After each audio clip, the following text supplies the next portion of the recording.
It is Thursday, August 13th, 2020, and this is your Three Gorges Dam update. We have 5 pieces of information to cover today, including flooding in China's Sichuan to dump more water on Three Gorges Dam. Next, courtesy of China Daily, Three Gorges Dam has great potential to control floods, and our next article provides a slightly updated number to the death toll from the recent floods in China.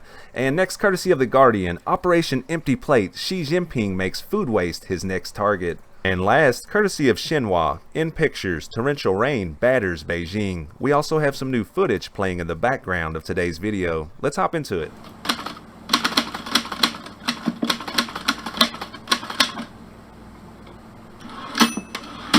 And a brief caveat before today's video. While researching for these reports, I come across information from various sources.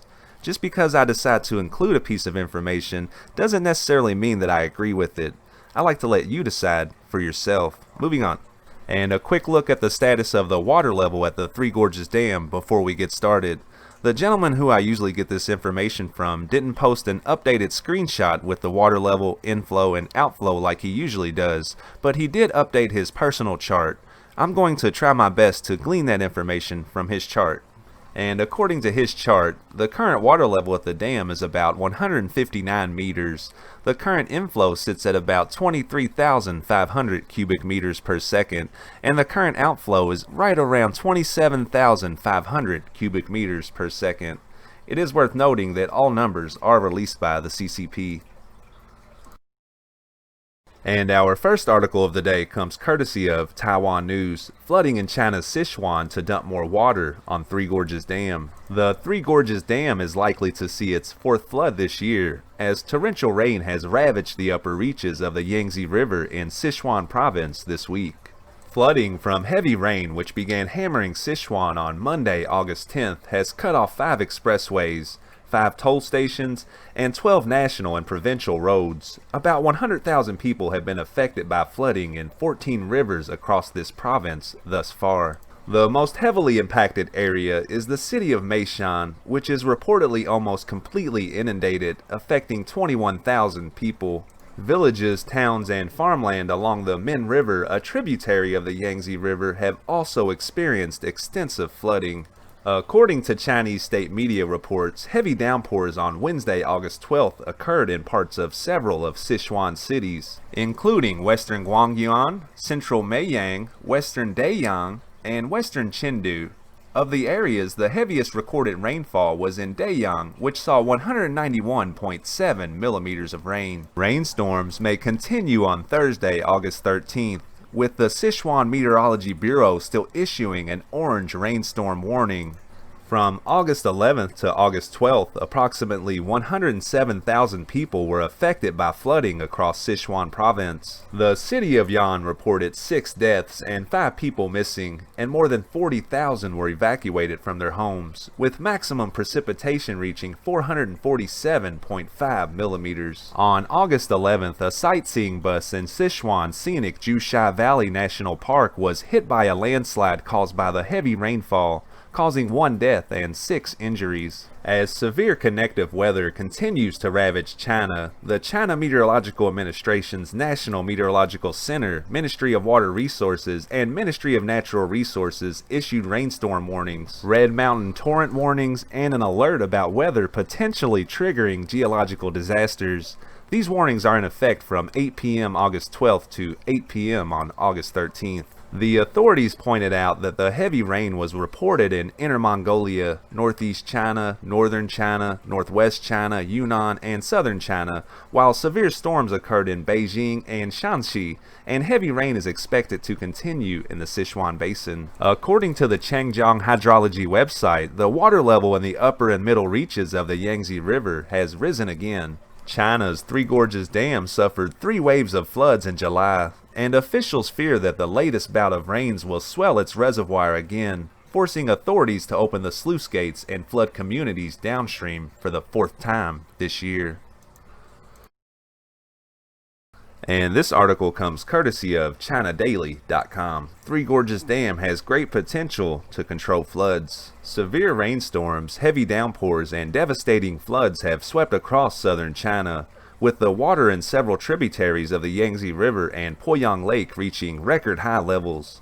The floods along the Yangtze River have prompted some foreign media outlets to claim that the Three Gorges Dam has failed to control floods. All water conservation facilities' flood control capacity is limited. As for the Three Gorges Dam, it's mainly designed to protect the Jinjiang River, a section of the Yangtze River in the lower reaches of the dam, and the fertile plains along its banks from frequent floods. As the Jinjiang River's bed is high, it has been vulnerable to floods along its entire length of 360 kilometers. Yet the Three Gorges Dam has greatly improved flood control in the Jinjiang River. Thanks to the flood regulation of the dam, no part of the Yangtze River's main stream, including Jinjiang River, has crossed the highest water level mark.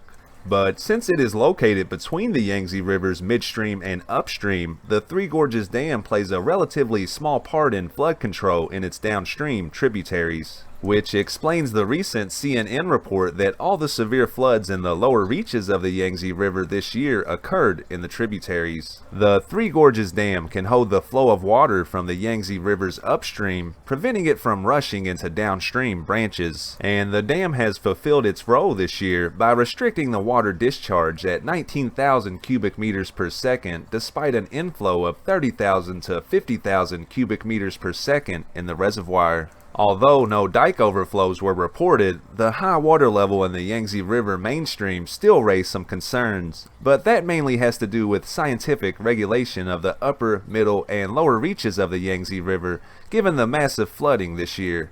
In other words, the Three Gorges Dam has acted as an effective defense against floods.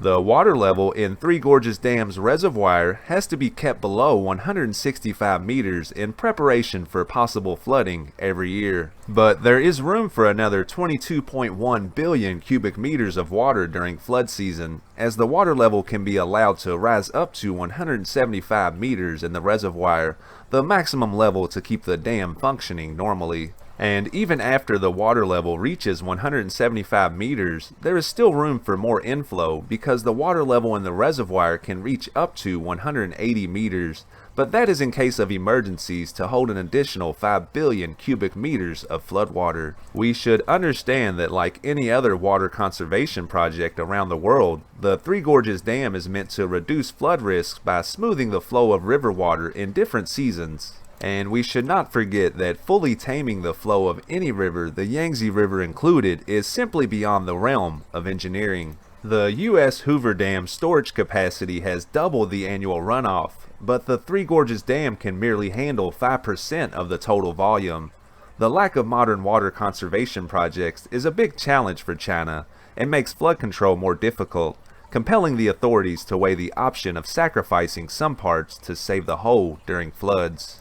But China has much room to improve its flood control, and with sustainable economic growth and further modernization, it is capable of fortifying its defenses against floods.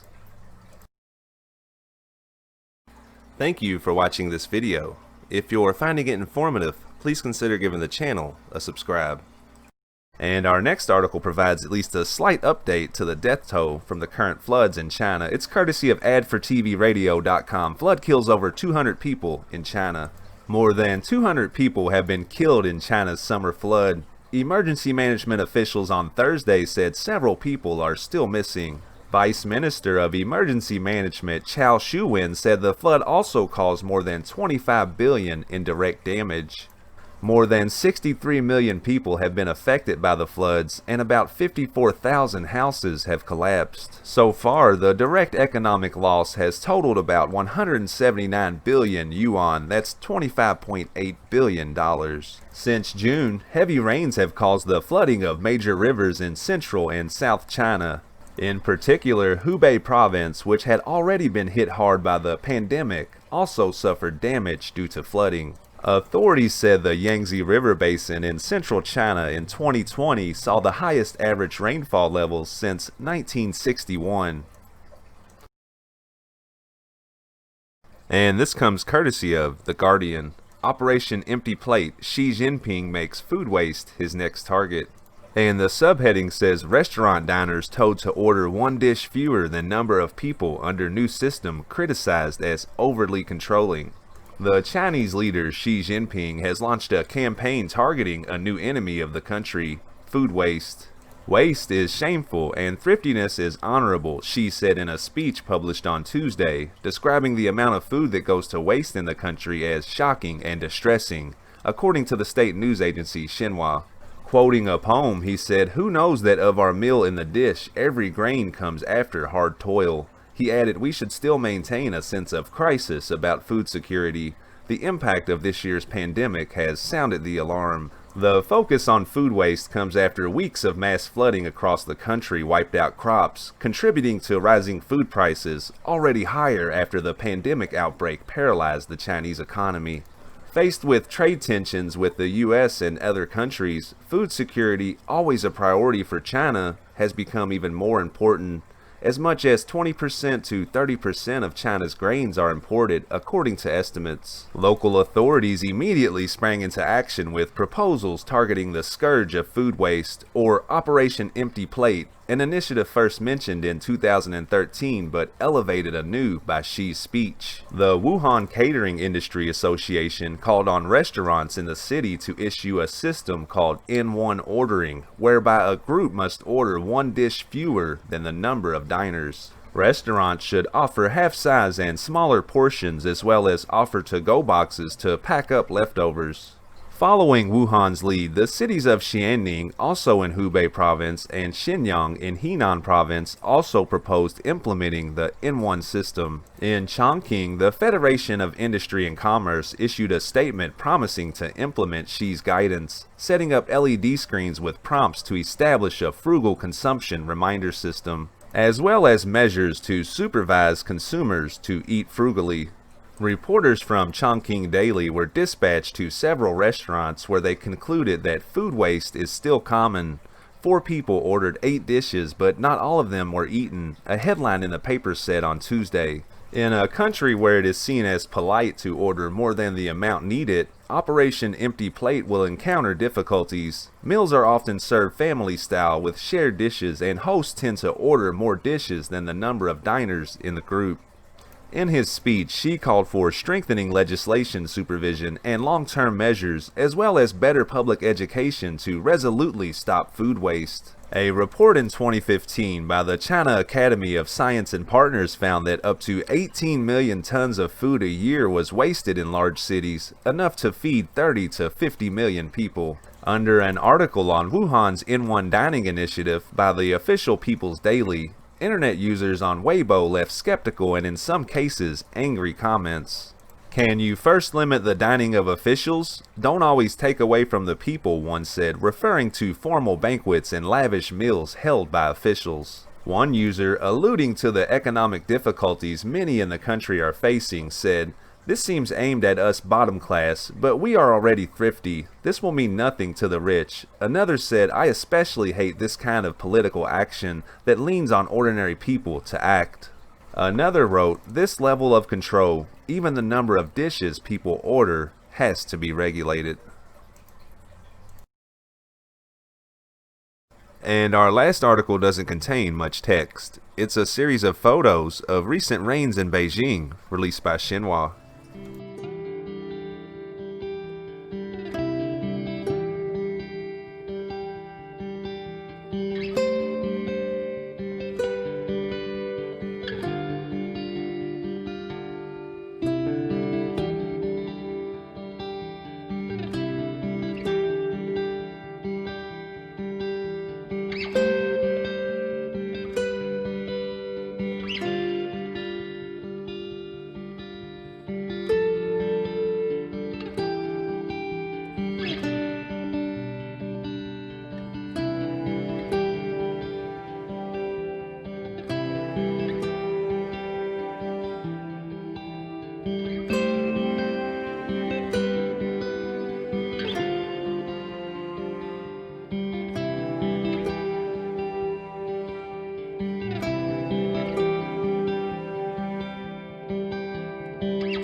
And I think that's a good place to wrap up today's video.